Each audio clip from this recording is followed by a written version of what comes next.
I'm out here to talk to you today about something, what? No, I just came from a fitness center and I haven't changed clothes in the last 4 hours to do anything else I do, so I thought, why change clothes to go out to the range? I'm comfortable right now. It's a nice cool day out here. It's November, but it's warm enough to be dressed like this, so I'm comfortable. So that's what I'm doing. In any case, I came out to talk to you today about emotions, how emotions play into people's handgun shooting. Now, for years, I've been standing alongside people at ranges and in other places where we shoot, and I've been observing how their emotions play into how they shoot, how accurate they are, and whether they shoot or not, whether they even use a gun that they buy. Big deal is emotions and how they play into shooting. I'll talk to you more about it here in just a minute. Now, a lot of guys seeing something like this are going to say, okay, well, I need to go get my wife, my girlfriend, my mother, my sister, whoever, because this is for women. No, this is not just for women. It's for women, but it's also for men. Over these years, I've met tons and tons of men that are extremely recoil sensitive to most any of these handguns right here, or any of them like them. Other aspects of firearms dynamics affect how they shoot, and it affects even actually whether or not they're even going to carry a gun that they buy because they think they need to defend themselves. Then they end up not carrying it at all because emotions play into what they're doing and what they think is supposed to happen with a handgun, as opposed to what actually takes place in their hand and on the target. This won't surprise anybody to find out that recoil is one of the number one emotion-driven issues about handgun shooting. Now,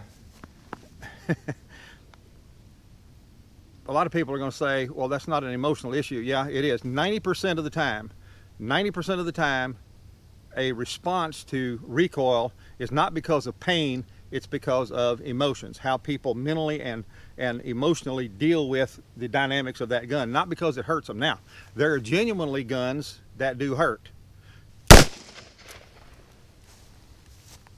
That hurt. And with 357 Magnum rounds in it, it always hurts.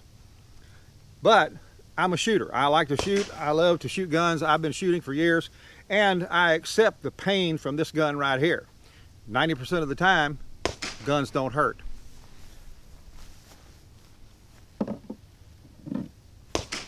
Now here's what's kind of funny. This is a little 38 special. This is a little Taurus 38 special. This was a gun, it was my mother's gun. And it shoots 38 specials. It's a 38 special. I'll load it with 38 special plus P's when I carry it. But it's funny because I could hand somebody that gun and they could shoot it and just freak out from the recoil. But I can hand them this one and tell them, you know what, I can tell them this is mama's gun. And you'd be amazed at what effect that has on them mentally as they line up and shoot.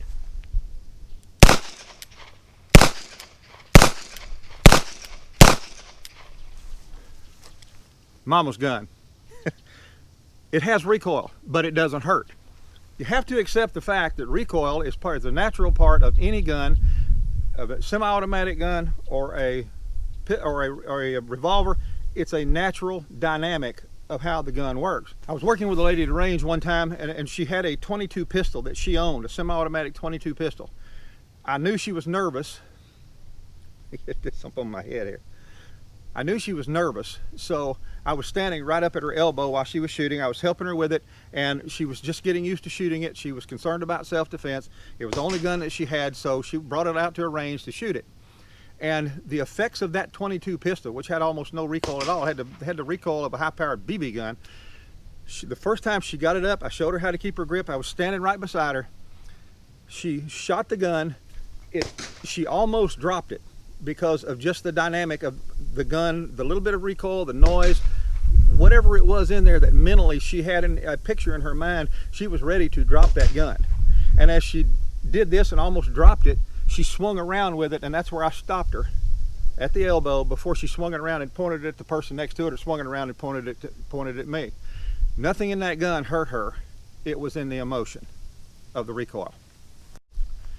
Emotions play into the factor of men who decide they're going to buy guns for their wife, girlfriend, mother, whoever, without ever consulting with that woman that they're trying to help.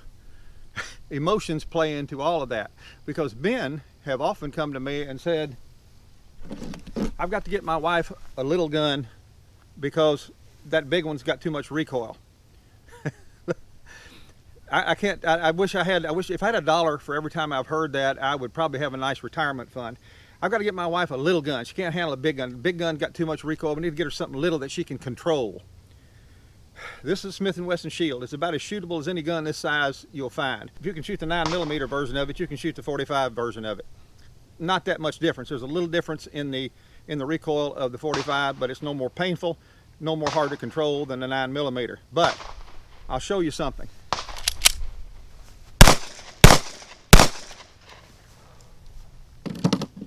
This is a Smith & Wesson M20. It's a 9mm full-size duty pistol.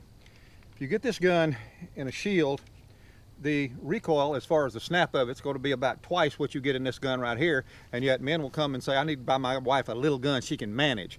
You see, the bottom line is most men's wives can handle this gun way better than they can handle something the size of this shield over here, because this gun is so much more controllable. There's much less recoil. It's a much more pleasant gun to shoot. It's actually more fun. So that's not suggesting that anybody needs to be going and trying to get a 110-pound woman to try to carry a full-size duty pistol like this concealed. The point is that in the emotion of all of this and how handguns are generally chosen and how people respond to them varies widely between the people trying to help them and the people actually picking up the gun, deciding they're going to buy it, bringing it out to a range and shooting it. As you as a gun owner trying to help somebody, if you don't do the same thing I do, which is make sure that what you have knowledge of insofar as the size of guns, how it plays out, which one is going to have most recoil, which one is likely to be more pleasant to shoot,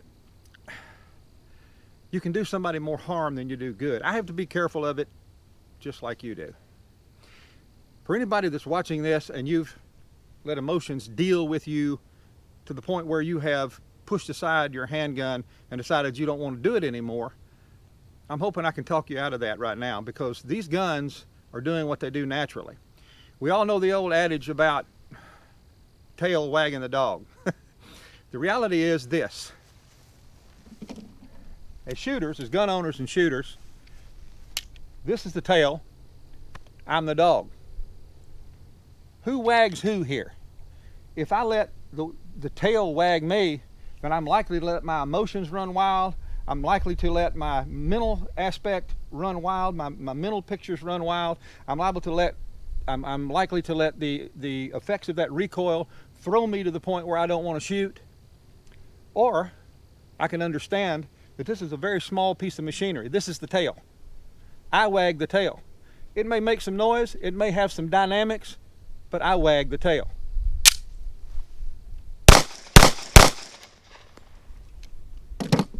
Not the other way around. And whether you're my size, 6 inches taller than me, and weigh 350 pounds, or whether you're a small woman that weighs 110 pounds and you're 5'1", either way, any of those people could shoot that gun as well as I do. This is a picture, or this is a video clip of my daughter back 8 years ago when she was 18 years old. She's about 5'1½". Her hands are about 2/3 the size of mine. I did a video and I did an article on the Christian Gun Owner website called Women Can Overcome Handgun Recoil. And I had her shooting everything from a 9mm to a .44 Magnum and a little small J-frame revolver. She went through all the ones, 9mm, 40, 45, .44 Magnum. She got to the little airweight revolver, shot it 5 times, just looked at it and just shook her head. It's the only one she had trouble keeping on the target because it was so difficult to shoot. So men, in the emotion and of you wanting to do something for your wife, you wanting to take care of them, you wanting to help them, please don't assume that the smallest thing in the gun case is what they have to have for it to be best for them. Let them pick it up. Let them try the trigger on it. Let them heft it. Give them another gun. Let them see the sight radius and look down that gun and then understand and let them know this gun over here, this real small, got that little round grip, is going to be much harder to control and keep accurate than this one over here that's larger, a little bit heavier, a little bit more difficult to conceal, but you can work that out. Try that sometime, because a whole lot of people that I know have talked somebody into getting a small gun and the recoil and the dynamics of that gun and them trying to get it on target and not being able to, turned out to be something that where they just decided to put that gun aside and never touch it again, even though it was a gun that they got because they believed they needed to defend themselves. So for all of us that are gun owners that they're trying to help somebody, we got to make sure, first of all, we know exactly what we're talking about insofar as gun size, recoil, the dynamics of guns, and we have to understand the emotions that are going to play into some people when they step up to that line and put that gun up and they fire. Some of it is going to be horrific. Some of it is going to be moderate. They're going to have some problems, but they'll make it. Others are going to just step right up and go. But we've got to consider in every case that the worst in emotions are going to take place when we're trying to help somebody. Otherwise, we may send somebody out on a range, or we may even go out there with them trying to help them and watch as they decide they're never going to shoot again. Emotions, one of the biggest factors that I've seen over a lot of years now in people deciding I'm never going to shoot again, because of the effects, the dynamics, and the emotions that play into the recoil and the dynamics of handguns when they shoot them and try to get on target.